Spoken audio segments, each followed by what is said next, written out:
Had a moment in the On a very cold but sunny day in Pittsburgh's Three River Stadium, we have a rematch of last year's AFC Championship battle, the Pittsburgh Steelers versus the Houston Oilers.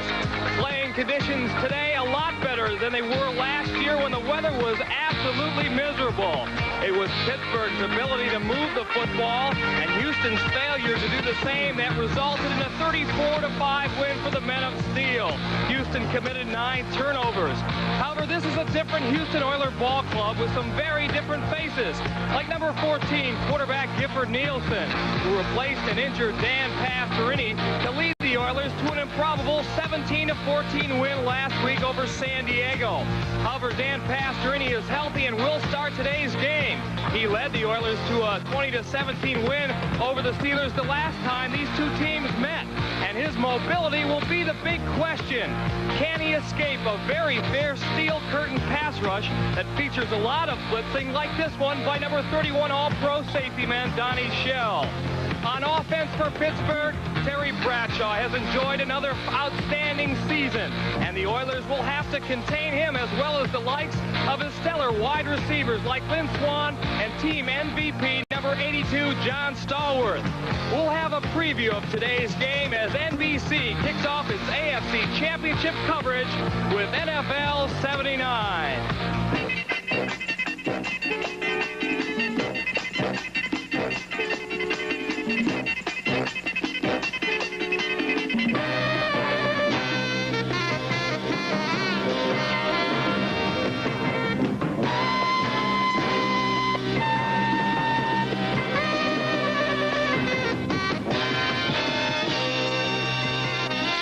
NBC Sports presents NFL 79, an inside look at professional football and a preview of today's championship game.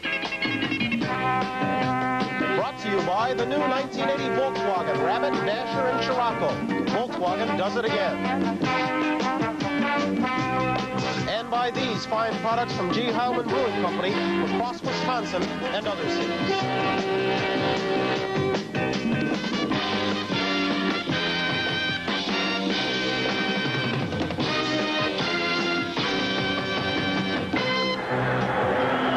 Pennsylvania prides itself as the city of champions, and Three River Stadium, which has hosted many of this city's most dramatic athletic moments, is the site of today's AFC Championship game, Houston versus Pittsburgh. Good afternoon, everyone. I'm Mike Adamle, and the reason why I'm standing here without a coat on like an idiot is to illustrate a point.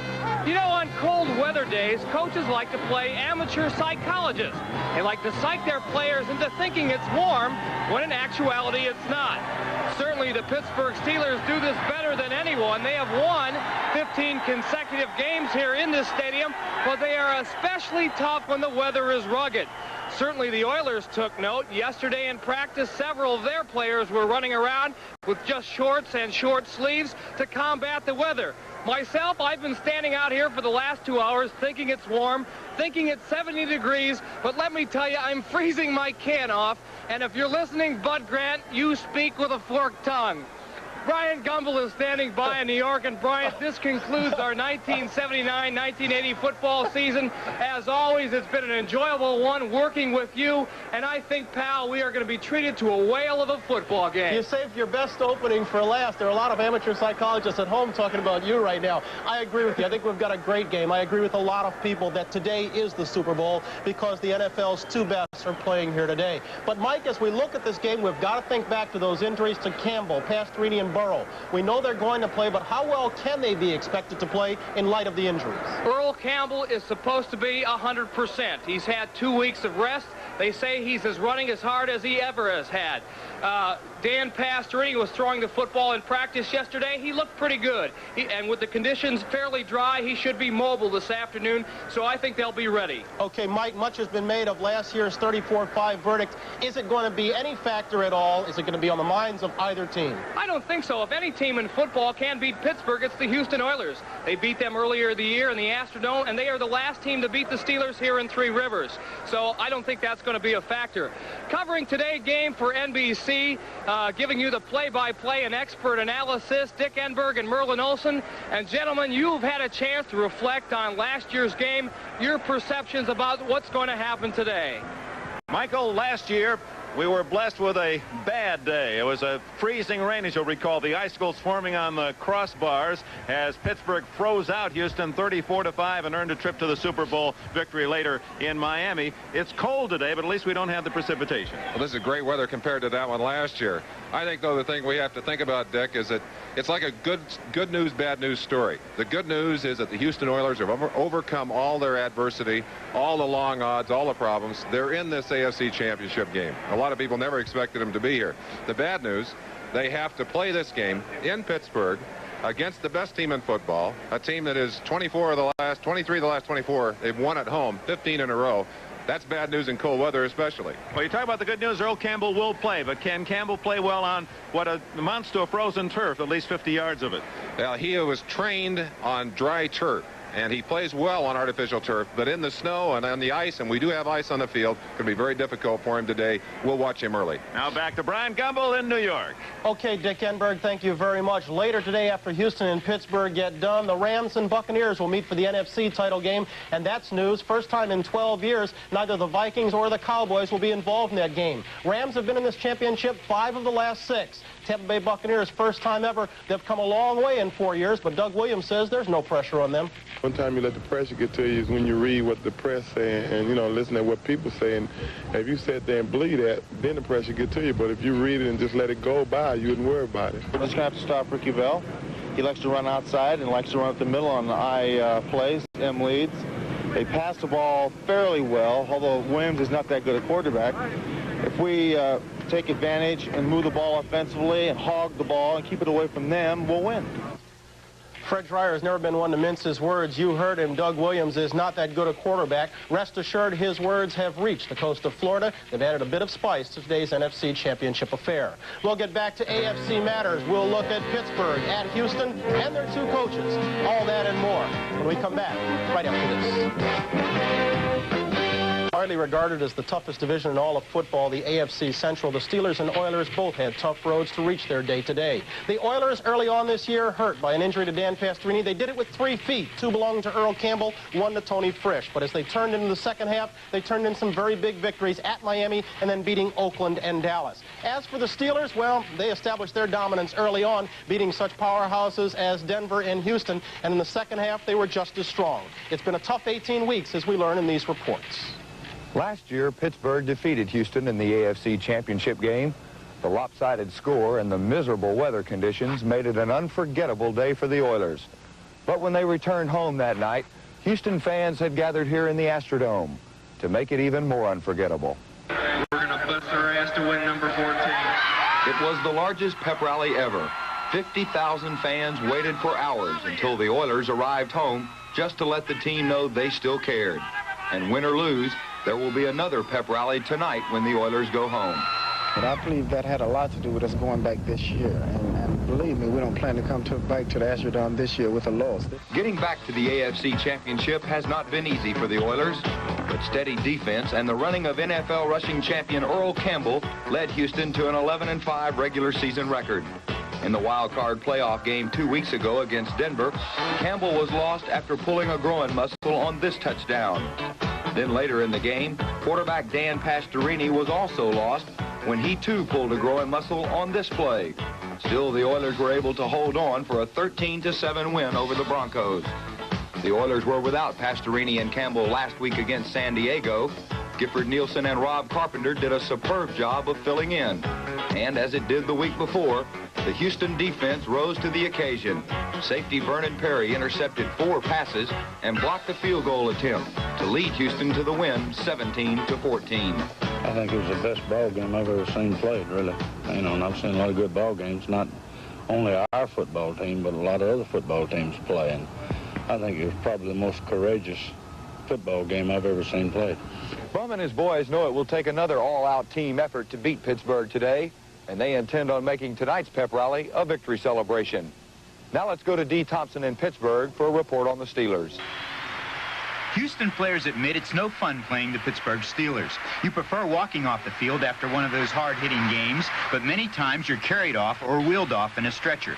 Players like safety Donnie Shell and linebacker Dennis Dirt Winston play hard, hit hard, then pat you on the back after a game. Playing hard is Shell's philosophy. But when we put the pads on and the game starts and the whistle blows, we down to business. And football is a tough, aggressive game, and that's the way it should be played. And if you don't like to play that way, you shouldn't be in this league. And after the game, we're friends, but during the game, and it's all business. Winston played Texas teams in college, and it's a carryover into the pros for him. As a personal challenge when Arkansas would play Texas, and there's rivalries there, and I kind of feel that it's still a rivalry because now I'm in Pittsburgh, and Houston is in the Central Division, and I got to feel the same way. 2 years ago, the Steelers gave the Oilers attaché cases. Houston had to beat Cincinnati for Pittsburgh to get into the playoffs. Lynn Swann and Joe Green were so impressed with the way Houston played, they collected money for gifts. They went about beating Cincinnati and allowed us to go. And instead of just saying we thank them through the media, a number of us got together and we arranged to buy attaché cases for their entire team and staff. After Pittsburgh whipped Houston last year, Oiler coach Bum Phillips gave Terry Bradshaw a cowboy hat.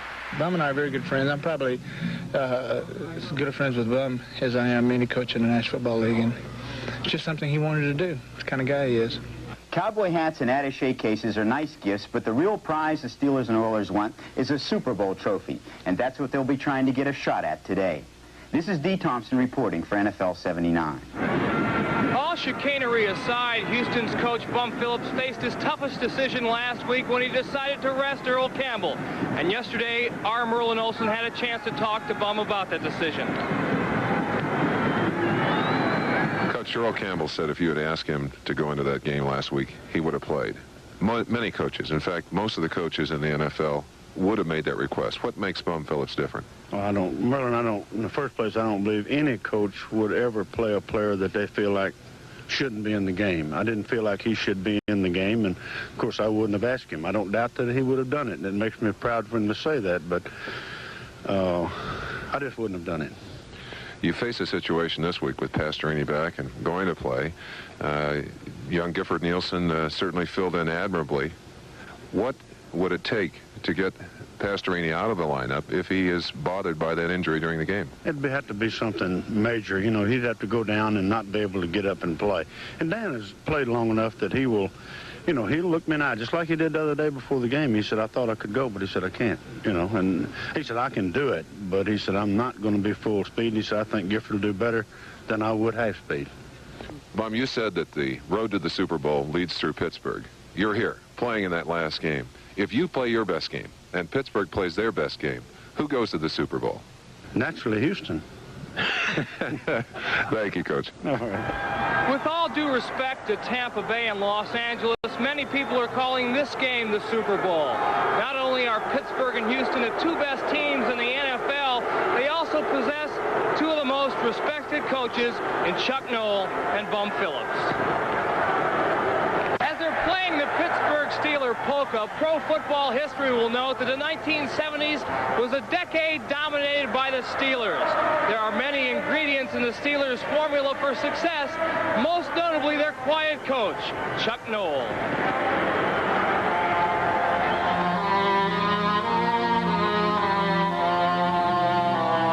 The Pittsburgh Steelers emerged from the 70s with pro football's most clearly defined personality.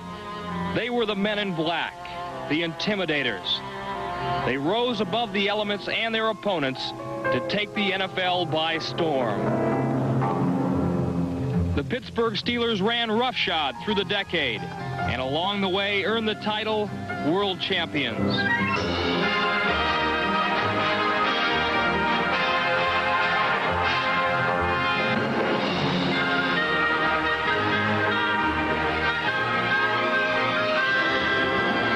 Oddly enough, this dynamic team is led by a man who seems to have no personality at all. Somber Chuck Noll took over a team in 1969 which had not won a division title in 40 years and led them to 3 Super Bowl victories. Yet he remains a faceless enigma to all but his closest associates. When Chuck Noll first came to Pittsburgh back in '69, he told Joe Gordon, the director of publicity for the Steelers, told him straight off the bat, look, let me make one thing clear. I'm not interested in becoming a personality. I'm interested in building a football team and winning football games. And that has been the case throughout. Here is a guy who does not do commercials, and I think that's a major reason why he's not known to the nation and why he's often referred to as Chuck Knox. Also, he says that the players have a short career, so let them have the commercials and make the money. And there's no question, by taking that stance, he's passed up hundreds of thousands of dollars. And he's quite an amazing person, I think. I know that he is, but I think that the ball players think that he's amazing because he can sit there and he can talk to you, about anything that's going on. He talk to you about flying, talk to you about scuba diving, talk to you about stereos, talk to you about philosophy, talk to you about probably anything that you can cover. He's a very astute man. He's a student of a lot of things, probably a student of life in general. He's a very emotional man. Most people don't see that because he can control it very quickly, and by the time that the cameras pan the sideline, he's under control, and so the viewing audience really doesn't see it. In 1974, Oakland and Miami were in a playoff game, which Oakland won, and there was a lot of talk from Johnny Madden and various people that the Super Bowl would be anticlimactic because of this great game that was played between Miami and Oakland. And we'd just beaten Buffalo, and we were getting ready to go out to Oakland. And Chuck came in and says, those guys think they played in the Super Bowl. And Chuck's mouth is only about that wide when he's serious. And it's turned down at both corners, and his eyes are just slits, you know. And he says, those guys that think they played the Super Bowl, we're going to show them on Sunday they haven't played in the Super Bowl. Joe Green jumped up and yelled, and the fire went through that team. And from that point on, the Pittsburgh Steelers, I think, became the team of the decade. And I can almost point to that very instant, that was the time that the Pittsburgh Steelers developed the confidence themselves that has carried on through till 1980. Chuck Noll is thought to be very distant with his players. I'm not sure how true that is. For example, just 2 nights before Christmas this year, Terry Bradshaw and his wife, and Lynn Swann and his wife, and Moon Mullins and his fiancée went out Christmas caroling and showed up at Chuck Noll's front door. They sang him Christmas carols. He invited them in for a little Christmas cheer. Then he looked at his wristwatch and noted that it's 13 minutes after 11. You've broken curfew, but I'll forget it, provided you are not arrested on the way home. Michael, intimidation is generally a part of any big football game, but I don't think either team is going to scare the other off the field today. Well, Jack Ham was telling me that he knew the Steelers had it in the bag last year when he saw Ken Burrow run his first pass route like this. I don't think that'll happen today. I don't think so either. R-E-S-P-E-C-T, Aretha Franklin sang it, but it's in the air in Pittsburgh on both sides of the fields. The Oilers and the Steelers for the AFC Championship. Mike and I will be with you at halftime, but for now we're moments away from kickoff. Let's go back to Three Rivers, rejoin Dick Yenberg and Merlin Olsen. Thank you, Brian and Mike, and a great job. 2 quick facts. 1, the current temperature, 22 degrees. Fact number 2, the guy who wagers a bob on a contest like this says it's a 10-point game, so it is a powerful Pittsburgh team that has to be beaten. Can Houston do it? Well, Houston has fought its way into this game with hard-fought victories on the road. They've done it with big plays and with emotion. As was shown by Rob Carpenter in his gallant effort against San Diego. Tried to save a timeout, crawling back into the trenches was Carpenter. It was that kind of emotional output by Houston. Turnovers might be the story in this game. The Houston Oilers lead the league in turnovers. They've taken the ball away 52 times, and certainly one of the most exciting, 50 times. And one of the most exciting things for us was watching Vernon Perry work last week against the San Diego Chargers. Well, the peripatetic Perry had 4 interceptions. He blocked a field goal, ran with that. He seemed to be all over San Diego Stadium. Some say that he was even selling popcorn when his own offense was on the field. That's the kind of plays you need, especially when you are an underdog. And with a slick ball, and believe me, it's going to be slick and hard to hang on to today. Those turnovers might be critical. As we said, Houston leads with 50 takeaways. Pittsburgh has given the ball away 52 times. That's #1 in giveaways in the NFL. Merlin, they're talking about Pittsburgh being the team of the 1970s, and one of the reasons they play so well at home, and also when they get into bad weather, Terry Bradshaw seems to play his very best. Bradshaw is at his best at home, in the playoffs, and in cold weather. I think he's the best bad weather quarterback in all of football, and he has some great tools to work with. Here's John Stallworth against Miami. Not only can he catch the ball, knows how to run it into the end zone. But these are the money games, the ones that lead to the big payoff, the Super Bowl. And you talk about the money back. Number 32, Franco Harris, 15 playoff games. Harris has led all rushers 12 times. And if I had to choose one back to run on a slick field, and we've got some icy spots on this field, he's right there, number 32, Franco Harris, an upright style, has both feet on the ground. He's incredible on a slick day. So you feel there's no question Harris versus Campbell. Harris's style is built for this day. We're going to have to keep an eye on Campbell right from the beginning to see if he can run on this field. And defensively, you talk about the Steelers, they're Count Dracula and cleats, number 58, Jack Lambert. He's always looked that way to me, and I'm sure to offensive players across the league, but he is the heart and soul of this defensive team. He's an incredible player, and he'll be doing his job out there today. So it's powerful Pittsburgh against surprising Houston. The winner goes to the ball in Pasadena. Well, almost a Cinderella story if Houston can pull it out today. They've taken it against long odds. It's going to be exciting to see if they can make this one. And a sellout crowd of over 50,000 in Three Rivers Stadium will be rooting for their beloved Pittsburgh Steelers. We're just moments away from this AFC Championship game, and we'll be right back. We've got lots of football ahead. We'll be ready for the kickoff of today's game following these words from your local stations.